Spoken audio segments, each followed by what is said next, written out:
Welcome with us, Mr. Graham. Thank you so much for having me. So let's start with the reasons for your current visits to Saudi Arabia. I mean, you've been to Jeddah, you've met with MBS. Tell us about that.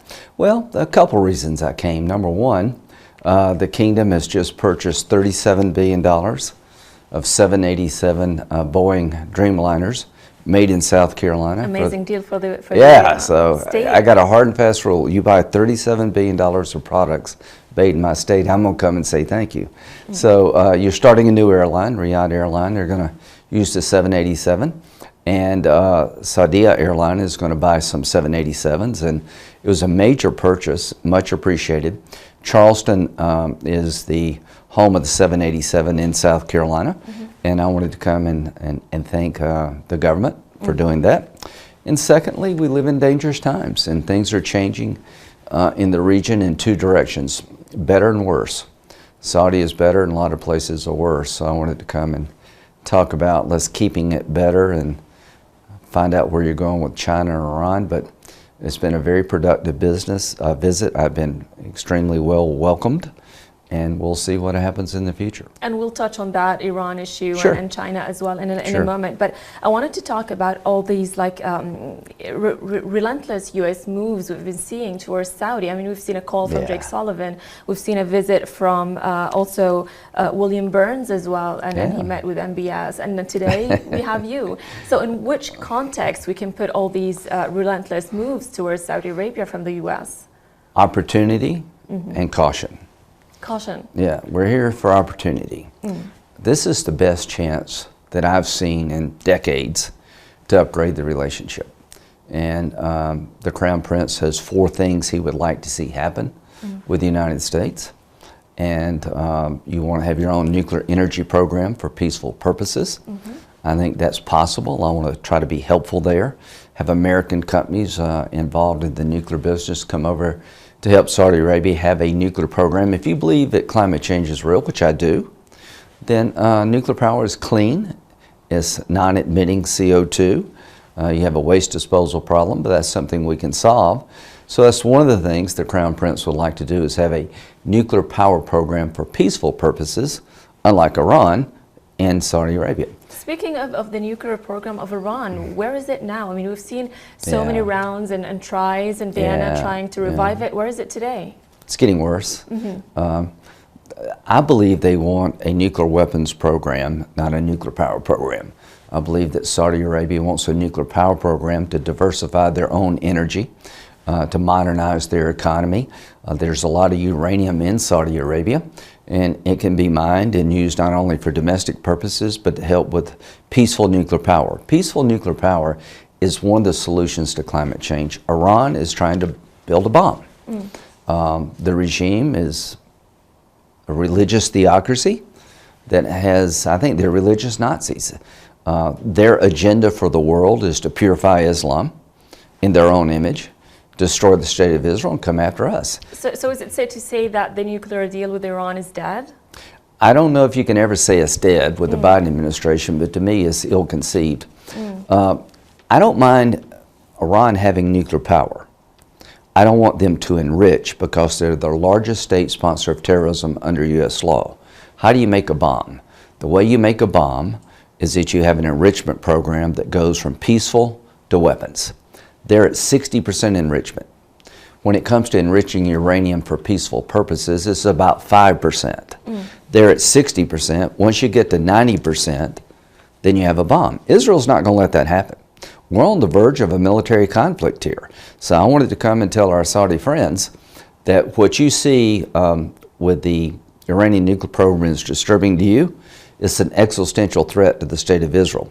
So the 4 things that the Crown Prince would like is a peaceful nuclear power program. He would like to have a free trade agreement with the United States, which I think would be hugely beneficial to both countries. Your economy is booming. Vision 2030 is going to open up the floodgates to direct investment in Saudi Arabia.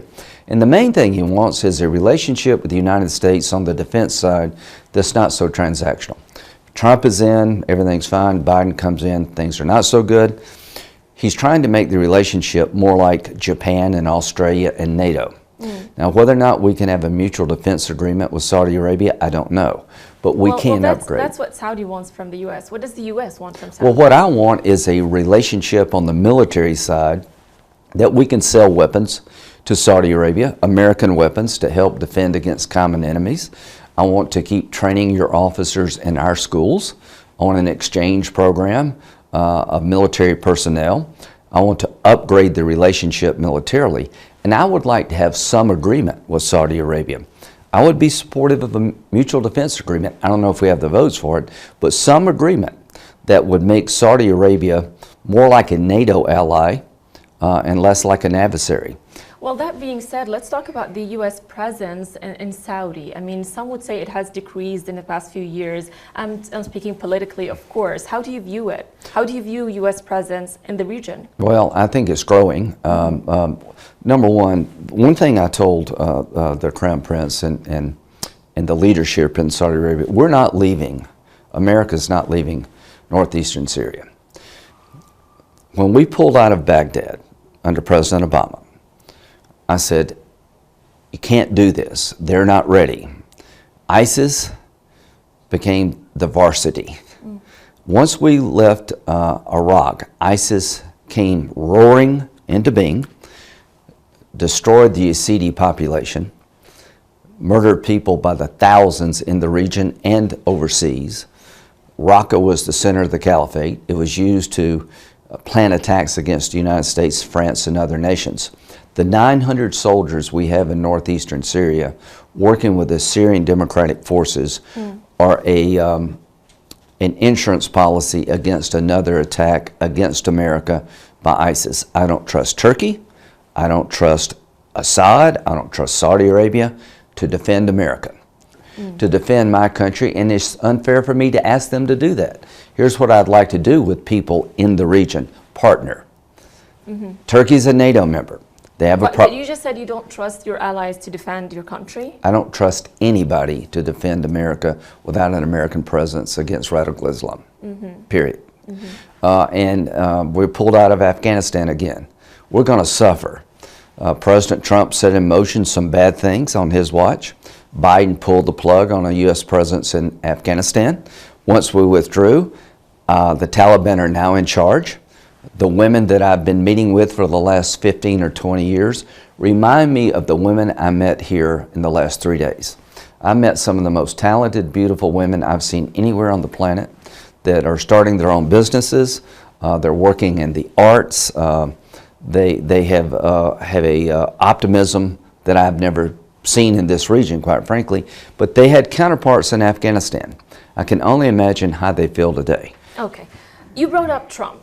Now let's talk about him. With all the trials and attacks he's been facing, how do you view him affecting your party? Do you see him winning the elections? Do you see the party supporting him at all? Do you see the trials affecting his presence at the party? I think most Republicans see the trial in Manhattan to be politically motivated. He's the only person to ever be prosecuted in the history of New York City under this theory. They took misdemeanor cases that were barred by the statute of limitations and came up with a novel legal theory to bring them back. Very few Republicans, if any, see this as legitimate. They don't believe any other citizen would be prosecuted in New York this way except for Trump, and the prosecutor campaigned on the idea of getting Trump. There are other legal cases out there. Right now, he's the prohibitive favorite. Republicans remember the Trump presidency well. We had secure borders. We're energy independent. President Trump had strong foreign policy. We destroyed the caliphate. We had a good relationship with Saudi Arabia and Israel. The Abraham Accords came out of his leadership. So I think he's in a good position to win the nomination. And when it comes to the general election, I think it's going to be very, very close. But I'm here today to talk about upgrading the relationship, not in a partisan way. It would be okay with me if we could establish a new normal relationship, upgrade the Saudi relationship on President Biden's watch. If President Biden, Jake Sullivan, and Brett McGurk I've talked to, we all want to try to accommodate the request of the Crown Prince the best way possible. You did tweet and say that you want to try and take the relationship to the next level with Saudi Arabia. What is the next level? The next level is to make Saudi Arabia more of a strategic ally that we have a relationship militarily and economically. But hasn't it always been a strategic relationship between the Yeah, countries? but it's been very transactional. I mean, let's just be honest with you. I never thought I'd come back here. But I'm here. Now, why am I here? Because Vision 2030 is real. What's the acronym? FOMA? FOMA? Yeah. So I've learned something. Fear of missing out.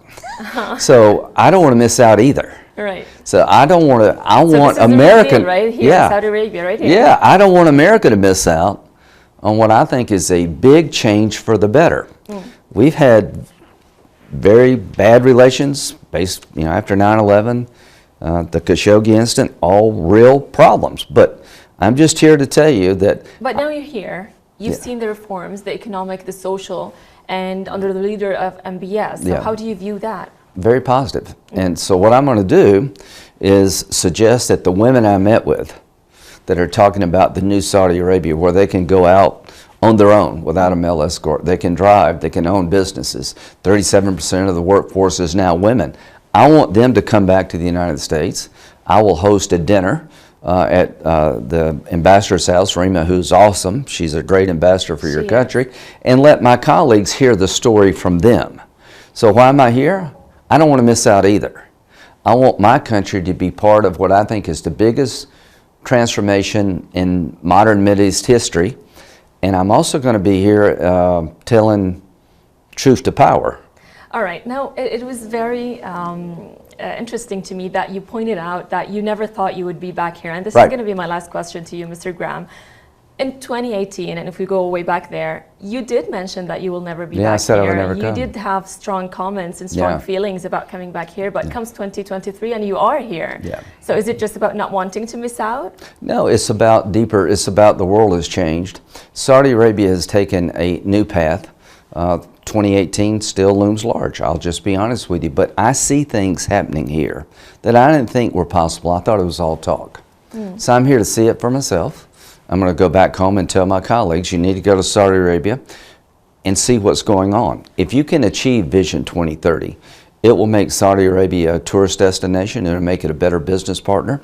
And if we can seize this moment to make a strategic alliance with Saudi Arabia, militarily and economically, I think is worth my time to come back and be part of that.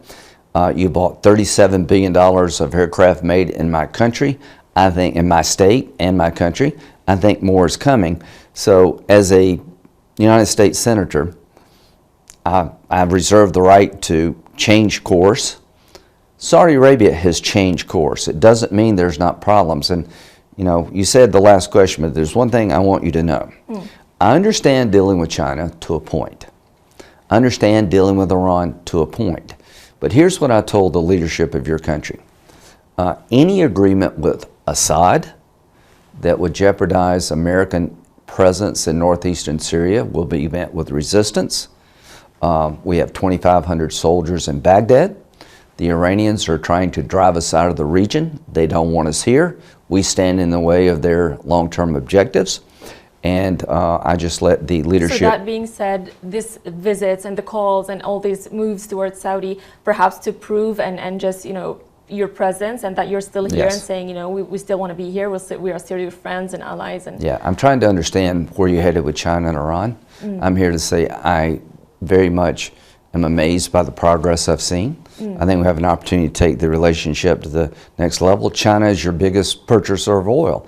I understand you got to keep your customers happy, but China wants to replace the yuan with the dollar. That would be a direct assault on the United States. So I'm here to say that we're going to defend the dollar, and if Saudi Arabia joins the Singapore Defense Cooperative with Russia and China, that would make it very hard to upgrade our relationships. I've done two things. I've accentuated the positive. I said I want to be one of the senators that can tell the story about the new Saudi Arabia. I want to come back in the fall. I want to bring more people with me. I hope you'll buy more products made in my state, in my country. Hope we can have a free trade agreement. I hope we can have a strategic defense relationship. But I also am here to say that we have interests too.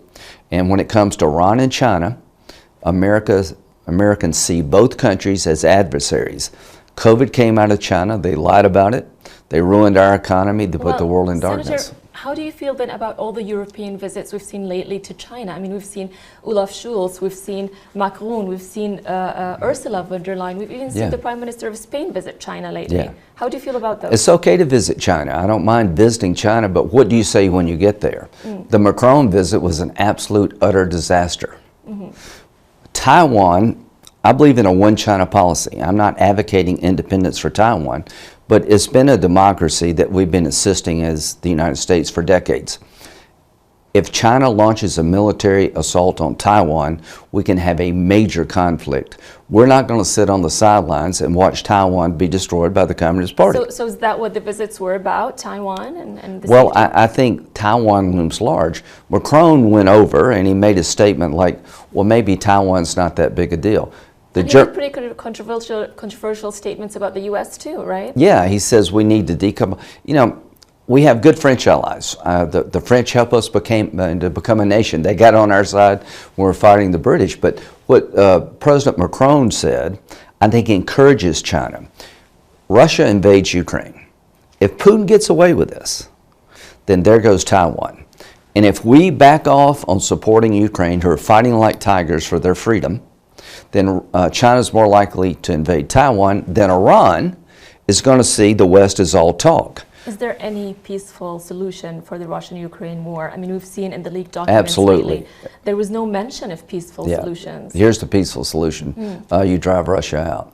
Through force of arms and determination, the Russians have to leave Ukraine. So in 1994, I believe it was, the Ukrainians had 1,700 nuclear weapons. They gave those weapons back to Russia after the collapse of the Soviet Union, and a deal was signed between Russia, Britain, and Ukraine. We will guarantee your sovereignty, and that included Crimea. Putin has torn that agreement up.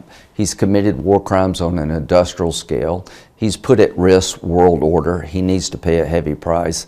We need to deter aggression. What are you doing? You're not trying to take the neighborhood over. You're trying to improve the lot of the average Saudi.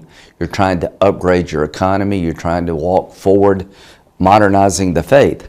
That's the direction I would like the world to go, not the direction of Putin. Wonderful. Unfortunately, we are running out of time. Sorry I enjoyed about that. my conversation with you, and I would like to continue it, but unfortunately, we are short in time. Thank you so much for your time, Mr. Graham.